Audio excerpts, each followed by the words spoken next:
সুপ্রিয় পঞ্চম শ্রেণীর শিক্ষার্থীবৃন্দ, আশা করি তোমরা ভালো আছো। যে যেখান থেকেই আজকের এই ভিডিওটি দেখছো সবাইকে আমার শেখার গড়ের পক্ষ থেকে আবারও স্বাগত জানাচ্ছি। তো আজকে আমরা যে বিষয়টি নিয়ে কথা বলবো সেটা হচ্ছে তোমাদের 8 নম্বর পৃষ্ঠায় যে ভাগের যেটা আছে সঠিক কিনা তা যাচাই করো, এখান থেকে আমরা কথা বলবো। তো আমি স্ক্রিনে তোমাদের প্রশ্নটা দেখো, আমি দিয়ে দিচ্ছি। এখানে লেখা আছে সঠিক কিনা যাচাই করো। এর আগে কিন্তু আগের যে ভিডিওটি গিয়েছে সেখানে 8 নম্বর পৃষ্ঠায় যে ভাগ করো সেখানে কিন্তু আমরা দুইটা সমস্যার সমাধান করে দেখিয়েছি এবং ভাজ্যের যে সঠিকতা সেটা যাচাই করেছি। তো আজকের এখানে 1, 2, 3 তিনটি সমস্যা রয়েছে। আমি এখান থেকে দুইটি সমস্যার সমাধান করব, আর 3 নম্বর যে সমস্যাটি সেটি তোমাদের জন্য কাজ হিসাবে থাকবে। আশা করি সেটা তোমরা করে আমাকে জানাবে।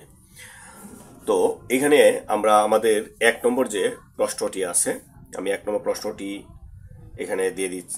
দেখো এখানে লেখা আছে 33,384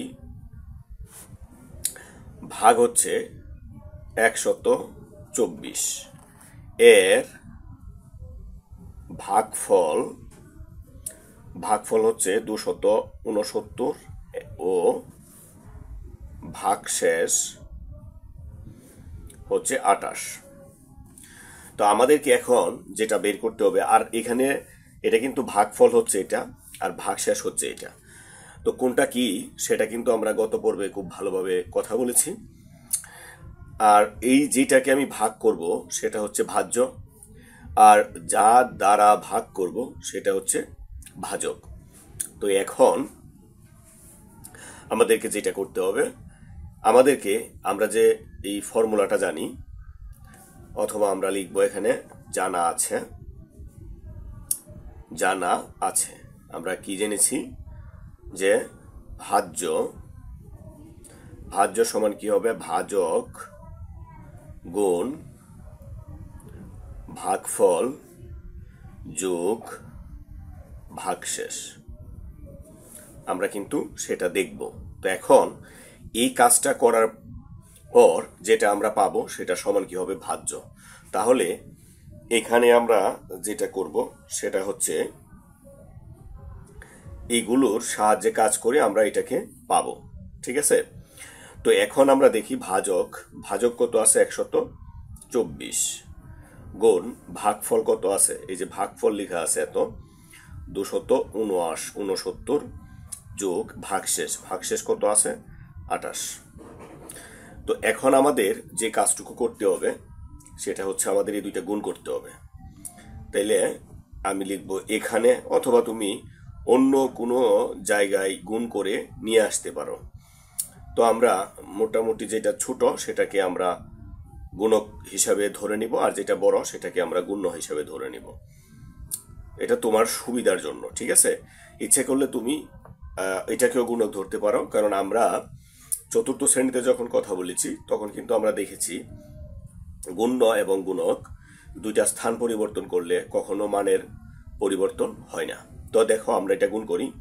4 নং 36 6 হাতের আছে 3, 4 6 24 আর 3 হচ্ছে 27 7 হাতের আছে 2, 4 দুগুণে 8 8 আর 2 হচ্ছে 10। এই পাশে যেহেতু কিছু নাই আমি এখানে 10 পুরোটা বসায় দিব।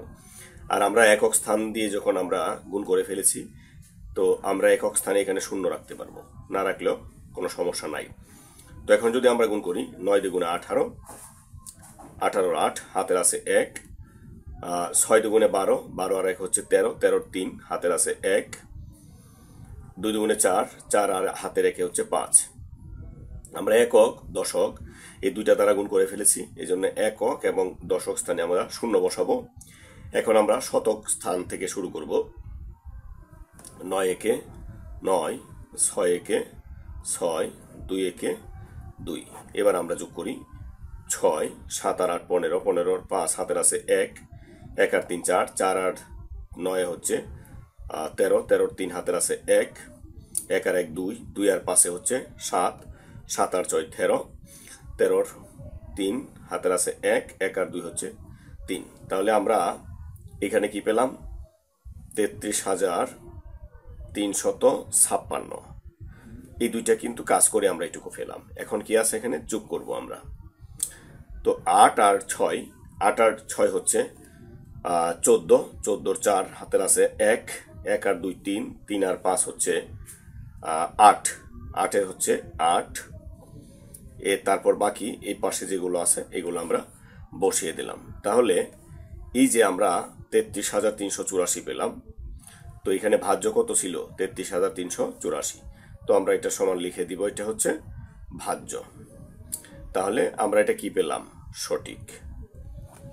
আমাদেরকে বলছে সঠিকতা যাচাই করার জন্য আমরা এখানে সঠিক লিখলাম, অথবা আমরা লিখতে পারবো যে সঠিকতা যাচাই করা হলো। তো এটা ছিল আমাদের এখানে 1 নম্বর। তারপর 2 নম্বর যেটা আছে আমরা সেটা করে দেখাবো, আর 3 নম্বরটা তোমাদের কাজ থাকবে। তো 2 নম্বর যেটা আছে সেটা একটু খেয়াল করো, আমি একটু পেজটা নিয়ে নিচ্ছি। তো 2 নম্বর, এই প্রত্যেকটা বিষয় কিন্তু তোমরা গুরুত্ব সহকারে নেওয়ার চেষ্টা করবা, ঠিক আছে? আচ্ছা, তো 2 নম্বরে আমি ডিরেক্টলি এখানে লিখব, আমরা এই যে সূত্রটা আমরা দেখেছি এই সূত্রটা লিখব। সূত্রটা আমরা কি লিখেছি, যে ভাজক গুণ ভাগফল যোগ হচ্ছে ভাগ শেষ, ঠিক আছে? তো এখানে এটা সমান ভাজ্য হবে, তাই না? তো এখানে ভাজক আছে 203 গুণ ভাগফল আছে হচ্ছে 462 যোগ ভাগশেষ আছে হচ্ছে 214। তো এখন আমরা দেখব যে এটা ঠিক আছে কিনা। তো আমরা দেখি, আমরা কি করব, এটা দ্বারা এটাকে গুণ করব।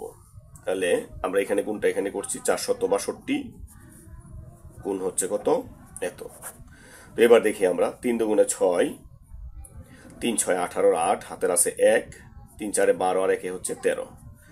তো আর একটা বিষয় হচ্ছে একক স্থান, আমরা এটা দিয়ে গুণ করলাম, এখানেও শূন্য আছে, তো একক স্থানের পরিবর্তে শূন্য দিব। আর যদি এখানে শূন্য থাকে গুণকের মধ্যে, এখানে একটা শূন্য দিয়ে দিবা, তাহলে আর তোমাকে এই শূন্য দ্বারা গুণ করতে হবে না। তো এখন আমরা এটা গুণ করি, 2 দুগুণে 4, হাতের কিন্তু নাই, 6 দুগুণে 12, 2 হাতের আছে 1, 4 দুগুণে 8 আর 1 হচ্ছে 9। এবার আমরা যোগ করি, 6 8, 4 আর 3 7, হাতের কিন্তু নাই, তারপরে 1 আর 2 হচ্ছে 3 আর হচ্ছে 9। তাহলে এখানে কত পেলাম, 93,786 যোগ হচ্ছে কত, 214। তো আমরা এখন দেখি 4 আর হচ্ছে 6, 4 আর 6 দুইটা যোগ করলে কত হচ্ছে 10, 10 এর 0, হাতের আছে কত 1। তো 1 আর 1 2, 2 আর 8 হচ্ছে 10, 10 এর 0 হাতের আছে 1। 2 আর 1 হচ্ছে 3, 3 আর 7 হচ্ছে 10, 10 এর 0 হাতের আছে 1। 1 আর 3 হচ্ছে 4 আর হচ্ছে এখানে 9। তাহলে এখানে কত হলো, 94,000। তো এটা হবে ভাজ্য। এখন দেখি আমাদের বইয়ে যে ভাজ্যটা ছিল এই ভাজ্যটা কি ঠিক আছে কিনা। ভাজ্যটা কত ছিল এখানে, 94,000। তাহলে আমাদের এখানেও 94,000। তাহলে এটা কি সঠিকতা যাচাই করা হলো, বা আমরা কি লিখতে পারি, এটাও সঠিক। তো প্রিয় শিক্ষার্থীবৃন্দ, আরেকটি প্রশ্ন এখানে সমস্যা আছে, সেই সমস্যাটা তোমরা করে আমাকে জানাবা যে তোমরা কতটুকু করতে পেরেছো। তো তোমাদের জন্য একটা ফেসবুক গ্রুপ খোলা হয়েছে, এই গ্রুপে তোমরা লেখালেখি করতে পারবা, কোনো সমস্যা হলে লেখালেখি করতে পারবা, বা যে কোনো ধরনের পরামর্শের জন্য হোক বা আমার পরামর্শের প্রয়োজন হোক, সেখানে তোমরা লেখালেখি করতে পারবা। তো আজকে এখানে বিদায় নিচ্ছি, ভালো থেকো সবাই, ধন্যবাদ সবাই।